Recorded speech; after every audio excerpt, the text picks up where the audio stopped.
Continuing the Varieties of Religious Experience, a study in human nature by William James. We are in lectures 4 and 5. I'm not sure if we're going to see where they divide in the book, but the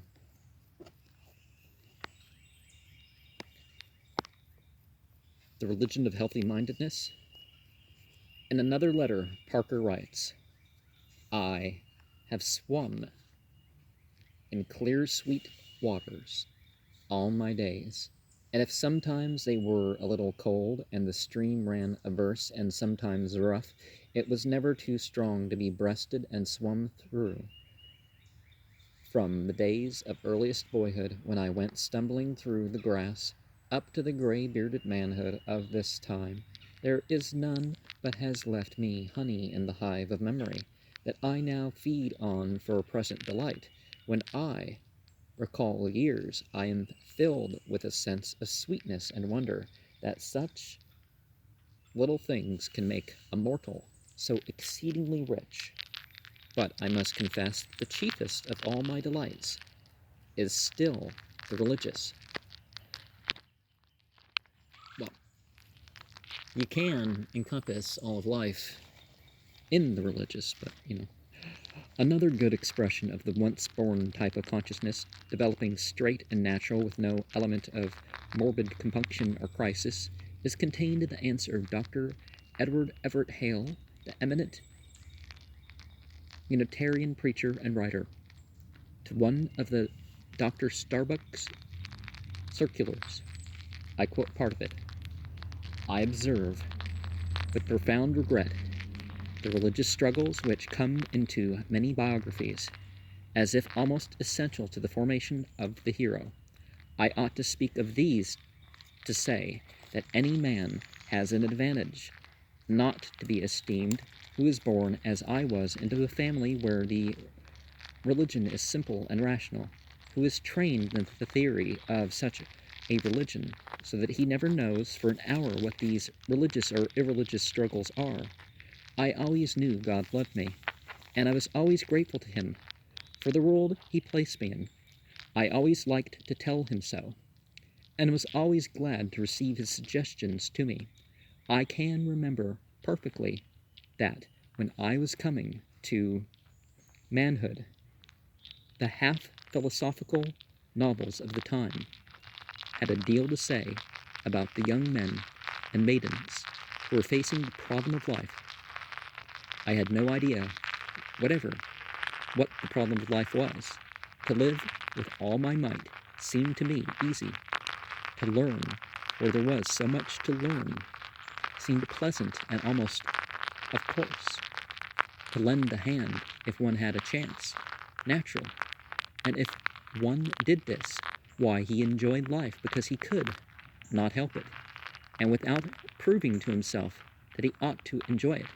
A child who is early taught that he is God's child, that he may live and move and have his being in God, and that he has, therefore, infinite strength at hand for the conquering of any difficulty, will take life more easily, and probably will make more of it than one who is told that he is born the child of wrath and wholly incapable of good. Well, one versus the other, right? You get that, but that's from Starbuck's Psychology of Religion, pages 305 and 306. One can but recognize in such writers as these the presence of a temperament organically weighed on the side of cheer and fatally forbidden to linger as those of the opposite temperament linger over the darker aspects of the universe. In some individuals, optimism may become quasi-pathological. The capacity for even a transient sadness or a momentary humility seems cut off from them as a kind of congenital anesthesia. And before we go on, but the overly optimistic maybe isn't as detrimental as the other, but raising a person to the point where they think they're a god and there's really not limits on them except what they've, as soon as they find the way to convince themselves that they really don't have the limits, and their faith's going to take away those limits. There's plenty of problems with that, but I know not what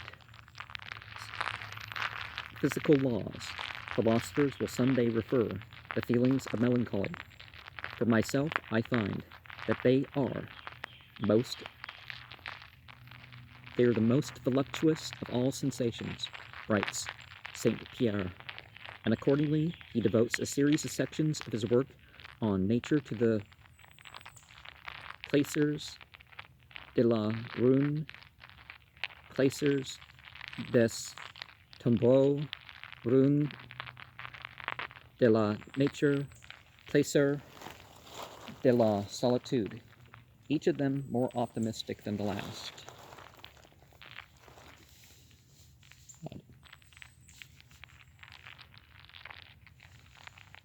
I figure I pronounced that wrong, but try to say it in a French way.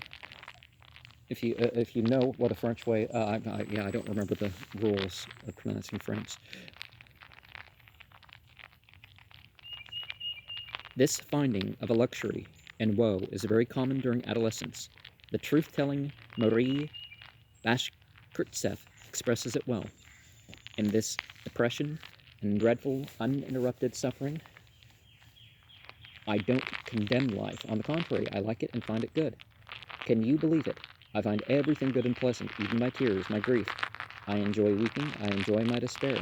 I enjoy being exasperated and sad. I feel as if these were so many diversions, and I love life in spite of them all.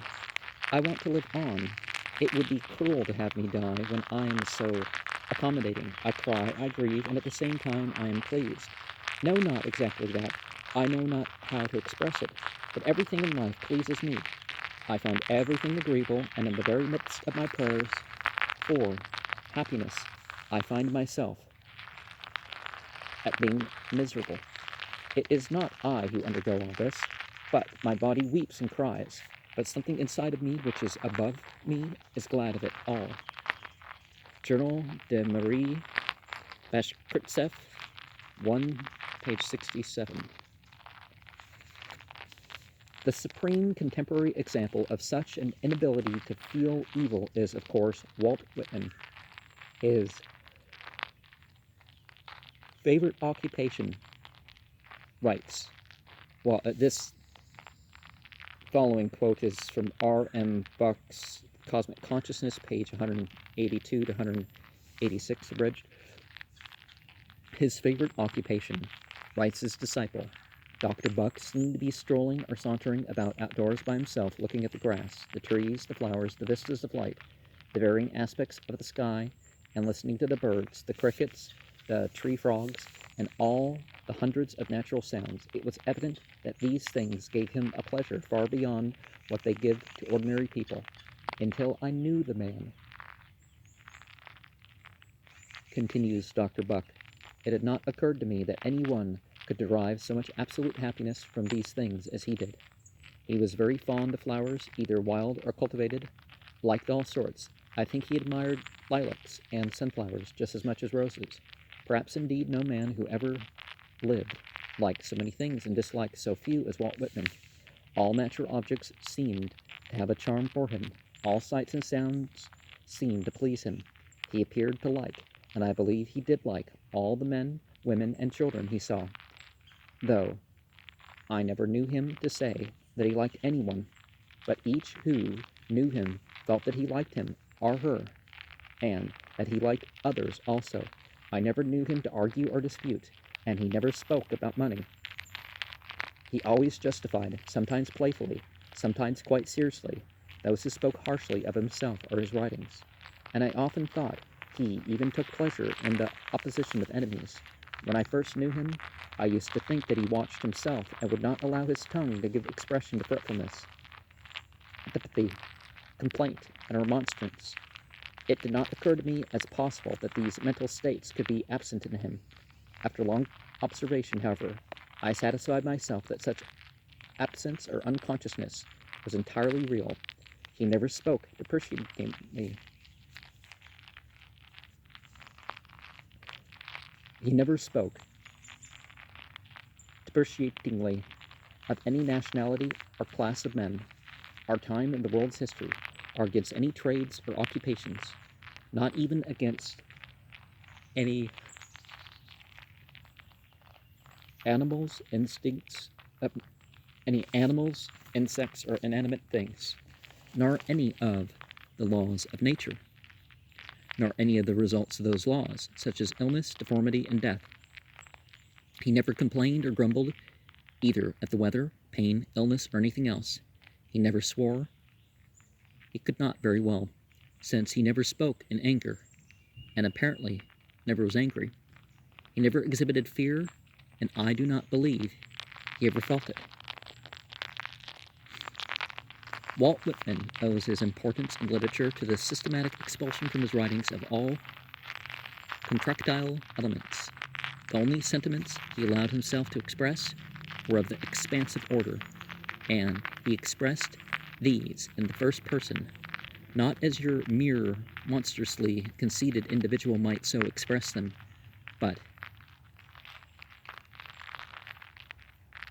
vicariously for all men, so that a passionate and mystic ontological emotion suffuses his words and ends by persuading the reader that men and women, life and death, and all things are divinely good.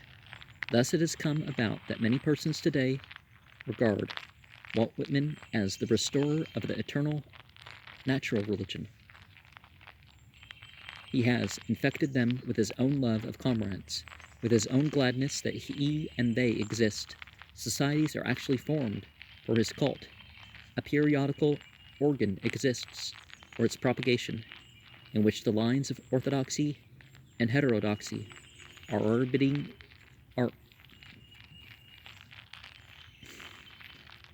already beginning to be drawn. Hymns are written by others in his peculiar prosody, and he is even explicitly compared with the founder of the Christian religion, not altogether to the advantage of the latter.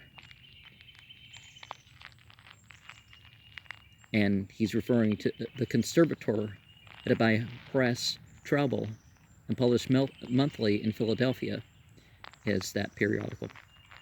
Whitman is often spoken of as a pagan. The word nowadays means something the mere natural animal man without a sense of sin. Sometimes it means Greek or Roman with his own particular religious consciousness. And neither of these senses does it fitly define this poet.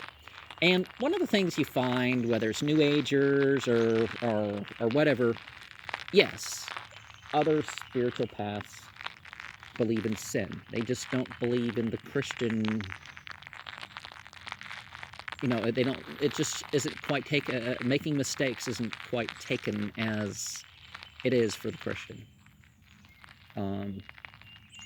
Everybody can make up for, what they did or try to balance it out, or maybe a mistake here and there. It's like, it's the total of things, and yeah, that's still believing in sin if, you're looking at the totality of life rather than individual things alone.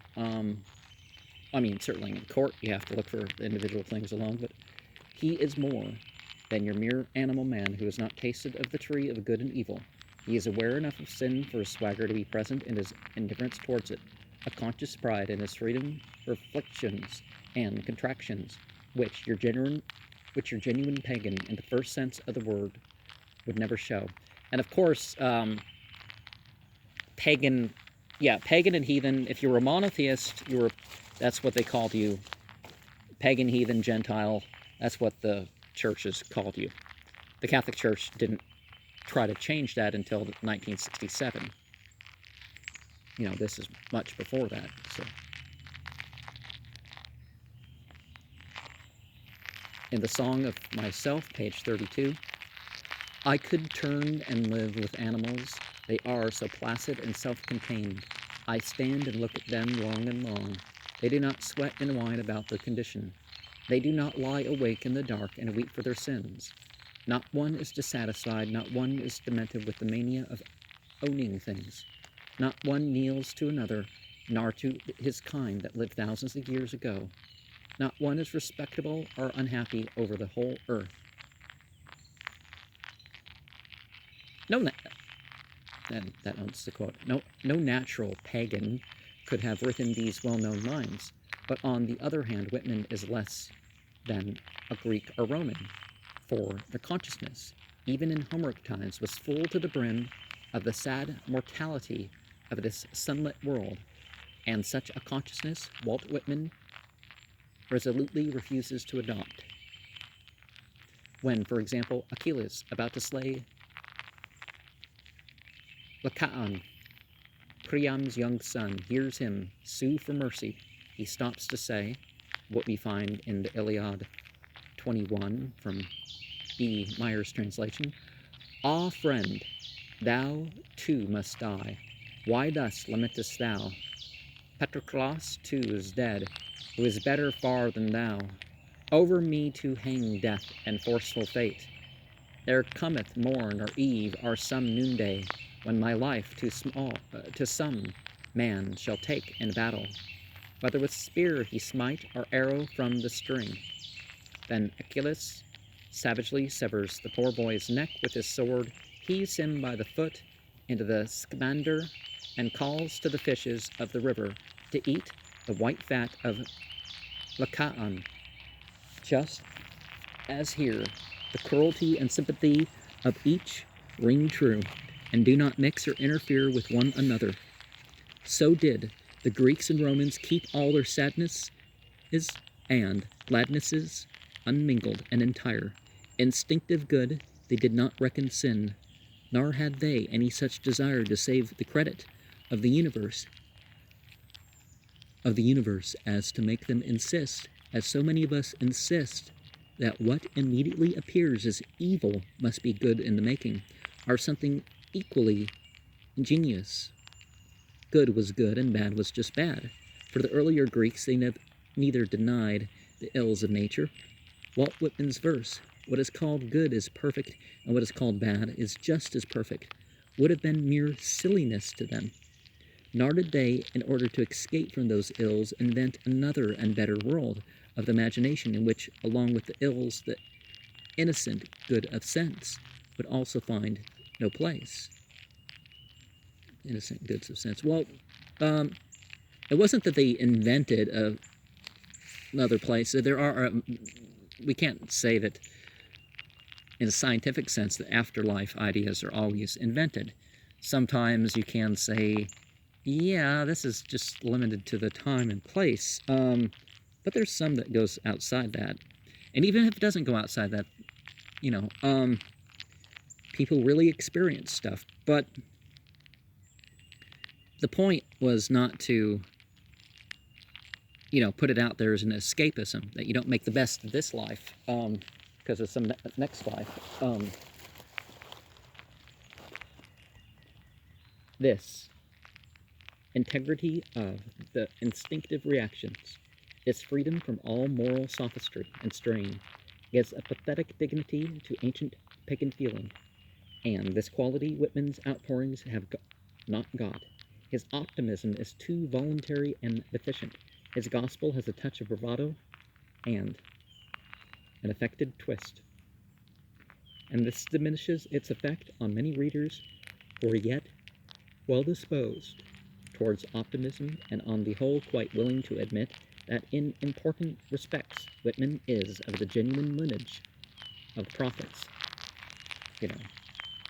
Particularly at this time with the Protestant movement and stuff, you'd have people being more and more loose with their term prophet, because it's not really being spiritually gifted. It doesn't even fit that base definition, let alone the so-called founders of religion, and maybe a little stronger, but "God is afraid of me," remarked such a titanic, optimistic friend in my presence one morning when he was feeling particularly hearty and cannibalistic. The defiance of the phrase showed that a Christian education in humility still rankled in his breast. See, that's one of the things that you can tell people's blasphemy, through their blasphemy, what they believe it's perhaps otherwise, right? If then we give the name of healthy-mindedness to the tendency which looks on all things and sees that they are good, we find that we must distinguish between a more involuntary and a more voluntary or systematic way of being healthy-minded. In its involuntary variety, healthy-mindedness is a way of feeling happy about things immediately. In its systematical variety, it is an abstract way of conceiving things as good. Every abstract way of conceiving things selects some one aspect of them as their essence for the time being and disregards the other aspects. Systematic healthy-mindedness, conceiving good as the essential and universal aspect of being, deliberately excludes evil from its field of vision. And although when thus nakedly stated, this might seem a difficult feat to perform for one who is intellectually sincere with himself and honest about facts, a little reflection shows that the situation is too complex to lie open to so simple a criticism. In the first place, happiness, like every other emotional state, has blindness and insensibility to opposing facts, given it as an instinctive weapon for self-protection against disturbance. When happiness is actually in possession, the thought of evil can no more acquire the feeling of reality than the thought of good can gain reality when melancholy rules. 2. The man actively happy, from whatever cause, evil simply cannot then and there be believed in. He must ignore it, and to the bystander he may then seem perversely to shut his eyes to it and hush it up. But more than this, the hushing of it up may, in perfectly candid and honest mind, grow into a deliberate religious policy. Our parti pris. Much of what we call evil is due entirely to the way men take the phenomenon. It can so often be converted into a bracing and tonic good by a simple change of the sufferer's inner attitude from one of fear to one of fight. Its sting so often departs and turns into a relish when, after vainly seeking to shun it, we agree to face about and bear it cheerfully. But a man is simply bound in honor with reference to many of the facts that seem at first to disconcert his peace, to adopt this way of escape, refuse to admit their badness, despise their power, ignore their presence, turn your attention the other way, and so far as you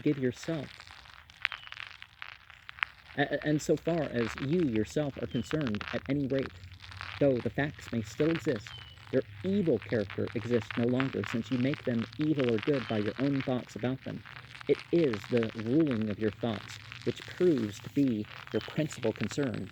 The deliberate adoption of an optimistic turn of mind thus makes its entrance into philosophy, and once in, it is hard to trace its lawful bounds. Not only does the human instinct for happiness, bent on self-protection by ignoring, keep working in its favor, but higher inner ideals have weighty words to say. The attitude of unhappiness is not only painful, it is mean and ugly. What can be more base and unworthy than the pining, pulling, mumping mood, no matter what the outward ills it may have been engendered? What is more injurious to others? What less helpful as a way out of the difficulty? It but fastens and perpetuates the trouble which occasioned it, and increases the total evil of the situation. At all costs, then, we ought to reduce the sway of that mood. We ought to scout it in ourselves and others, and never show it tolerance. But it is impossible to carry on this discipline in the subjective sphere without zealously emphasizing the brighter and minimizing the darker aspects of the objective sphere of things at the same time, and thus a resolution not to indulge in misery, beginning at a comparatively small point within ourselves, may not stop until it has brought the entire frame of reality under a systematic conception optimistic enough to be congenial with its needs. In all this I say nothing of any mystical insight or persuasion that the total frame of things absolutely must be good. Such mystical persuasion plays an enormous part in the history of the religious consciousness, and we must look at it later with some care, but we need not go so far at present. More ordinary, non-mystical conditions of rapture suffice for my immediate contention. All invasive moral states and passionate enthusiasms make one feelingless to evil in some direction. The common penalties cease to deter the patriot. The usual prudences are flung by the lover to the winds. When the passion is extreme, suffering may actually be gloried in, provided it be for the ideal cause. Death may lose its sting, the grave its victory. In these states, the ordinary contrast of good and ill seems to be swallowed up in a higher denomination, an omnipotent excitement which engulfs the evil and which the human being welcomes as the crowning experience of his life. This, he says, is truly to live, and I exult in the heroic opportunity and adventure. The systematic cultivation of healthy-mindedness as a religious attitude is therefore consonant with important currents in human nature and is anything but absurd. In fact, we all do cultivate it more or less, even when our professed theology should, in consistency, forbid it. We divert our attention from disease and death as much as we can, and the slaughterhouses and indecencies without end on which our life is founded are huddled out of sight and never mentioned, so that the world we recognize officially in literature and in society is a poetic fiction, far handsomer and cleaner and better than the world that really is. Now, we find that some of these problems become far less existent if people, don't try to gloss them over. But you can still be optimistic about it. Like the guy in his 80s that I knew that accepted Islam and achieved stuff. Well, I didn't know him. I met him and took the word for it, and it was said in the community. So, yeah, 2 years, like 2 years, I think, 2 years and something he lived after. But he died as someone who memorized the Quran. He died as somebody who switched he did it by switching his life from,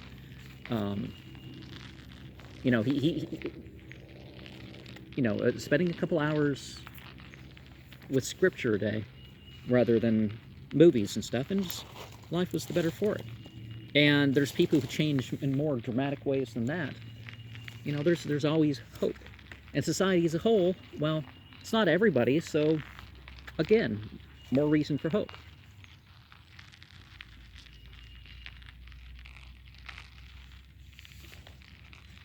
And Stevenson's letters to page 355.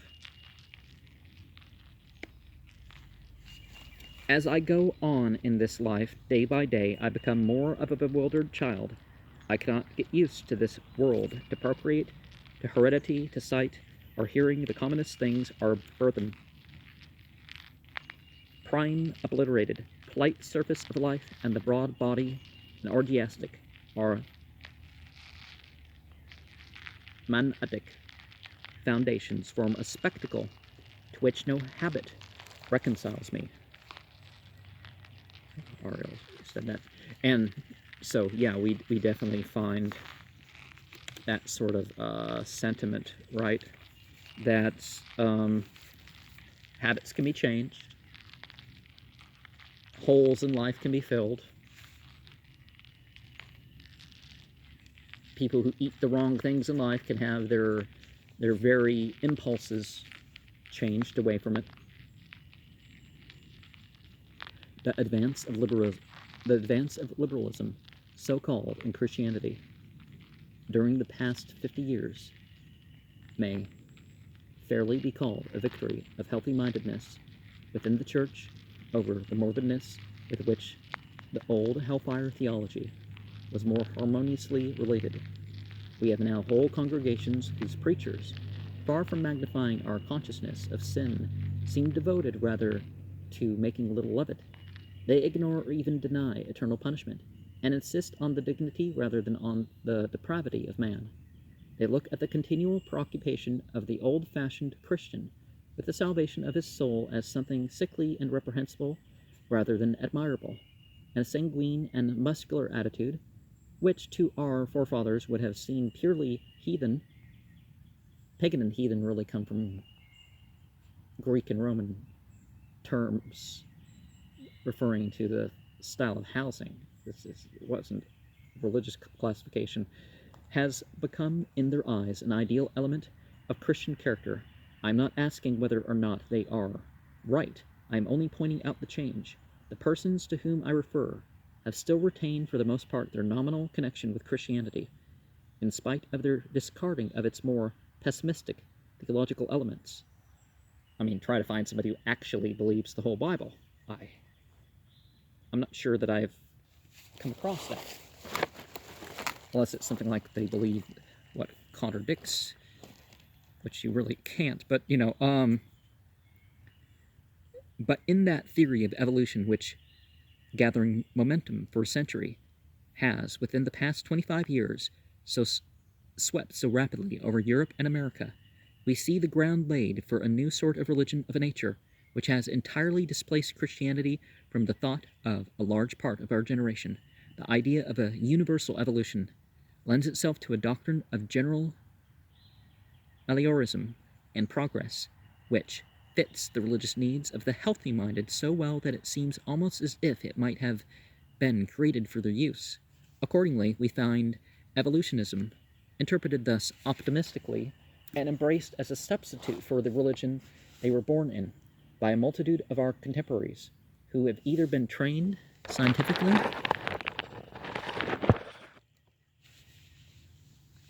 or have been fond of reading popular science, and who had already begun to be inwardly dissatisfied with what seemed to them the harshness and irrationality of the orthodox Christian scheme.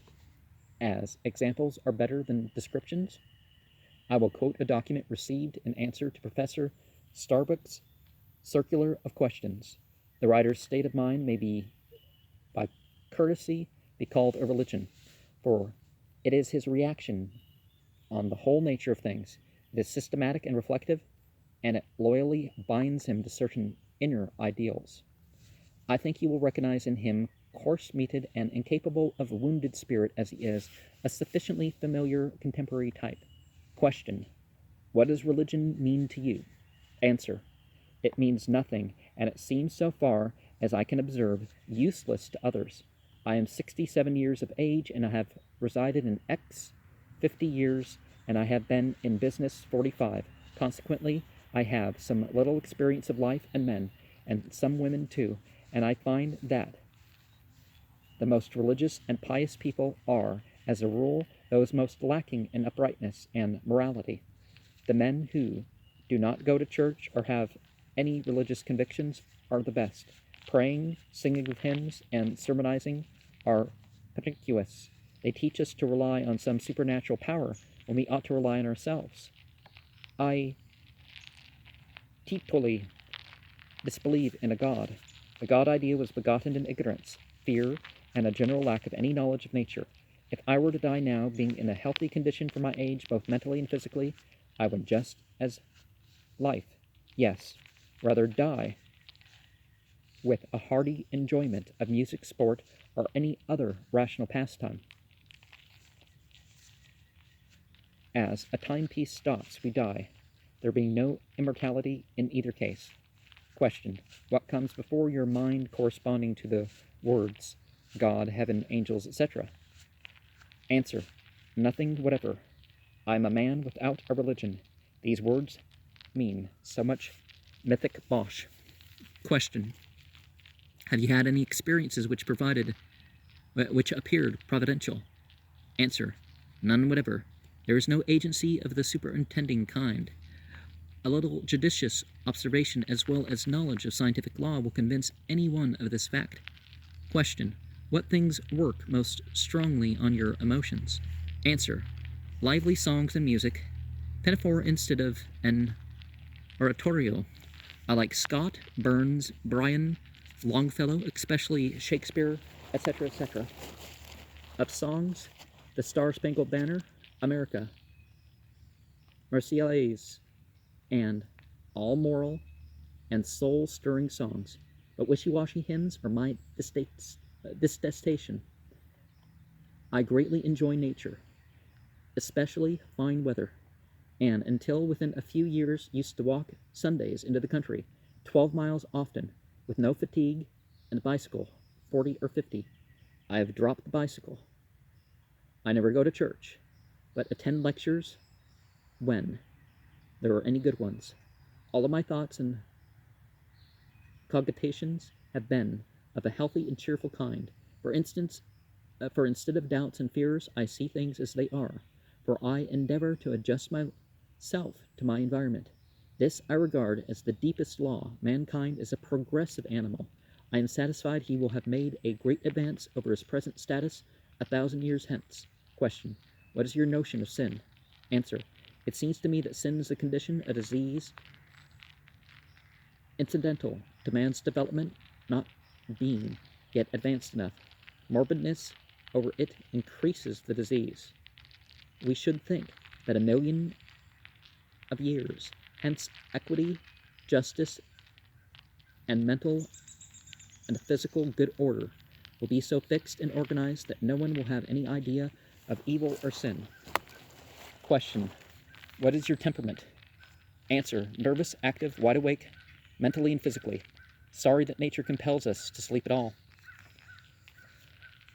And that's it with that. If we are in search of a broken and contrite heart, clearly we need not look to this brother. His contentment with the finite encases him like a lobster shell, and shields him from all morbid repining at his distance from the infinite.